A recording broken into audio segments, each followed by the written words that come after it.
Hello मित्रों, जय माताजी, जय मुगल। काले अमे रोपा रोपी गयेला ए आजे बहु मस्त थई गयेला छे। पाणी पूरतुं मळी रह्युं एटले एके छोड़वो मर्यो नथी, बधुं बराबर ज छे। हवे आजे अमे आव्या छे टेका रोपवा। अमारे अहींया मोरनो वधारे त्रास छे एटले आजे अमे अहींया खाड़ा खोदी दीधेला छे। आटला आटला खाड़ा खोदी दीधेला छे। हवे अमे आवा टेका रोपी देशुं। दोरा बंधावेला छे, આવી રીતના ટેકા રોપી દેશું। એટલે બાજુમાં ટેકા રોપી થોડો ફિટ કરી લઈએ એટલે ટેકો હલી નહીં જાય, એમ સીધો ને સીધો રહે। આવી રીતના માટીથી અંદર ખાંડી દઈશું।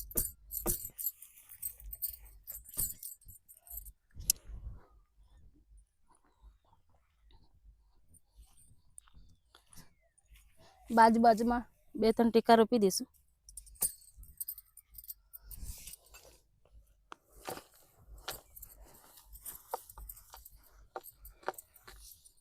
આવી રીતના આજે અમારે થોડું મોડું થઈ ગયેલું એટલે દોરા રોપવાનું થયું નથી। હજી વહેલા આવી ગયેલા છે।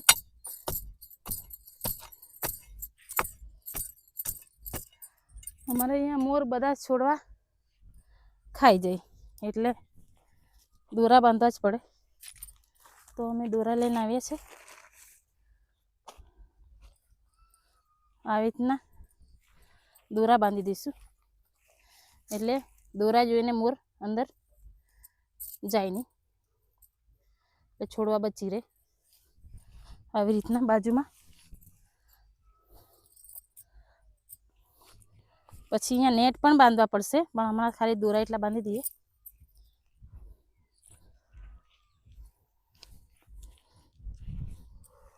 આવી રીતના દોરા બાંધીએ,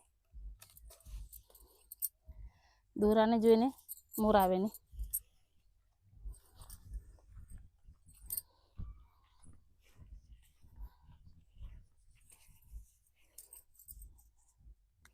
આવી રીતના દોરાની બાઉન્ડ્રી મારી લઈશું, બે ત્રણ આટી મારી।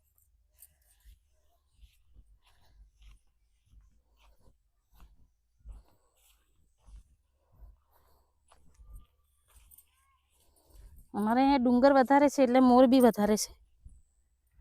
સુવર છે, મોર છે, નીલગાય છે, એટલે અમારે બરાબર ખેતી સાચવીને કરવા પડે છે।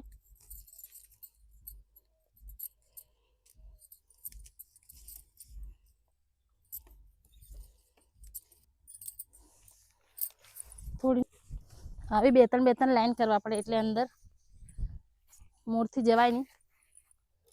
આવી રીતના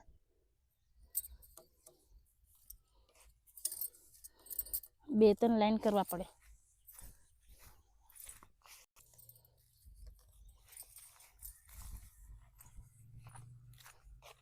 ચાર લાઈન કરવા પડે।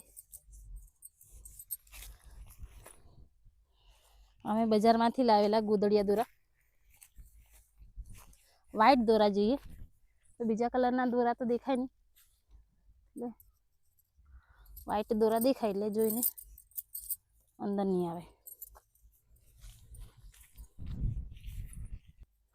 તમને બી મોર હેરાન કરતા હોય, ખેતરમાં બધું પાક ખાઈ જતા હોય, તમે બી આવી રીતના દોરા બાંધી શકો છો।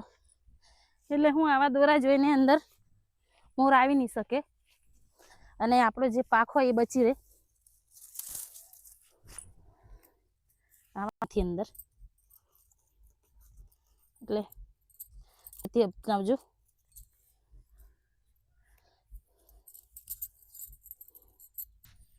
આવા નાના નાના છોડ મસ્તના રોપેલા હોય અને મોર ખાઈ જાય તો આપણને બી થોડું દુઃખ થાય, અને બજારમાંથી પાછા વેચાતા લાવેલા હોય, બે અઢી રૂપિયાનો એક છોડ આવે અને ખાઈ જાય તો પછી આપણને બી સારું નહીં લાગે। ચાલો મિત્રો, હવે આપણે ઉપર દોરા બાંધીશું। ઉપર બાંધીએ એટલે મોટા છોડ થાય તો અહીંયા છોડને દોરા અડી નહીં શકે. છોડને અડે તો પછી પવન આવે એટલે દોરાને અડી અડીને છોડ બી કપાઈ જાય. એટલે આપણે થોડા ઉપર દોરા લઈશું એટલે ઉપરથી ઉડીને મોર અંદર નહીં આવી શકે. એ તો આપણે બાજુમાં એટલા દોરા બાંધીએ તો ઉપરથી બી ઉડીને આવી શકે મોર. એટલે ઉપર બાંધીએ એટલે અહીં લોક થઈ જાય એટલે મોર ઉપરથી બી નહીં આવી શકે. આવી રીતના ઊંચે એટલે આપણને બી અંદર વાડીમાં જવામાં કંઈ તકલીફ ના થાય. નહીં તો નીચે બાંધીએ તો પછી આપણે દોરા બધા એ કરીને જવું પડે અંદર.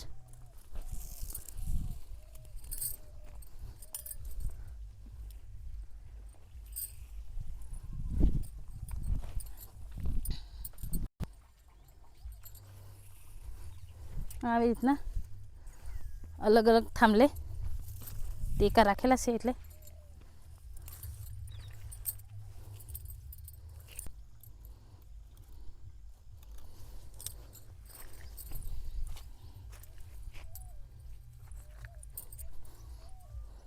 અંદર ત્રોસમાં લઈ લઈશું બધા દોરા. એટલે ચોકડી પાડી લેવાની અંદર એટલે અંદર મોર ઉડે ને બી નહીં આવી શકે. આવી રીતના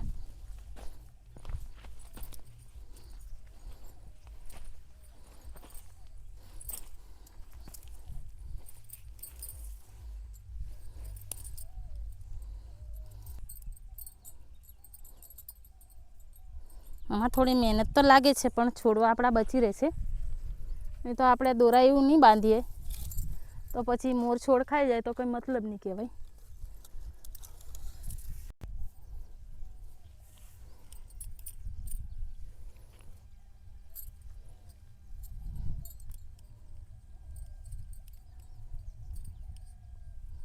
દોરા બાંધેલા હોય તો આપણે ખેતરમાં 2-3 દિવસે આવીએ ને તો બી ચાલે. નહીં તો નહીં બાંધેલા હોય તો મોરને ભગવાડવા માટે આખો દાડો બેસી રહેવા પડે. એટલે આપણે દોરા બાંધેલા હોય ને તો ખેતરમાં નહીં આવીએ તો ચાલે. દોરા બાંધેલા હોય તો ડિઝાઇન કોઈ કરી હોય એવું લાગે. પાછું ખેતરમાં થોડું સારું બી લાગે.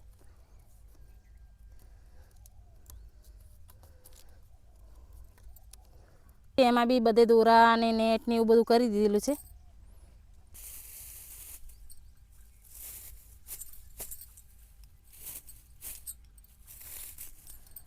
મિત્રો, તમારે ઘરે સિમેન્ટની કે કોઈ થેલી હોય એમાંથી આવા દોરા કાઢી લેવાના.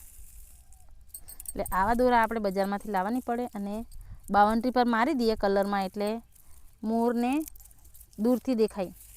એટલે પછી આપણા ખેતર તરફથી પાછા જતા રહે. હવે આપણે એની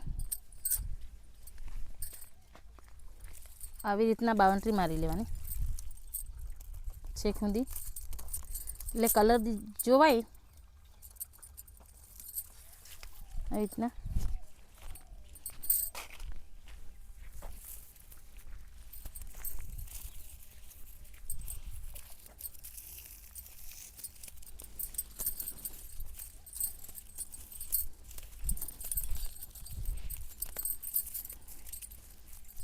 દૂરથી કલર વધારે ચોખ્ખો દેખાય.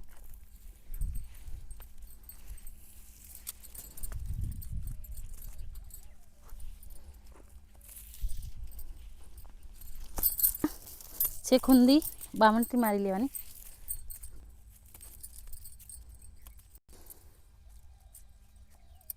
તો કલર જોઈને મોર જતા રહે.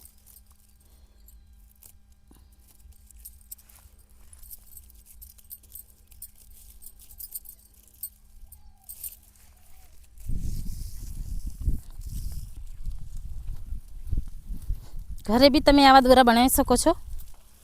સિમેન્ટની થેલી હોય કે એમ તેમ કોઈ થેલી પડેલી હોય તો આપણે એને કટિંગ કરીને અંદરથી દોરા કાઢી લેવાના.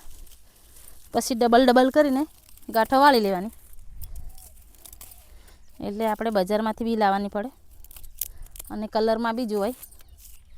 ખબર જ પડી જાય કે અહીંયા દોરા મારેલા છે. એટલે ખેતર તરફ આવે બી નહીં.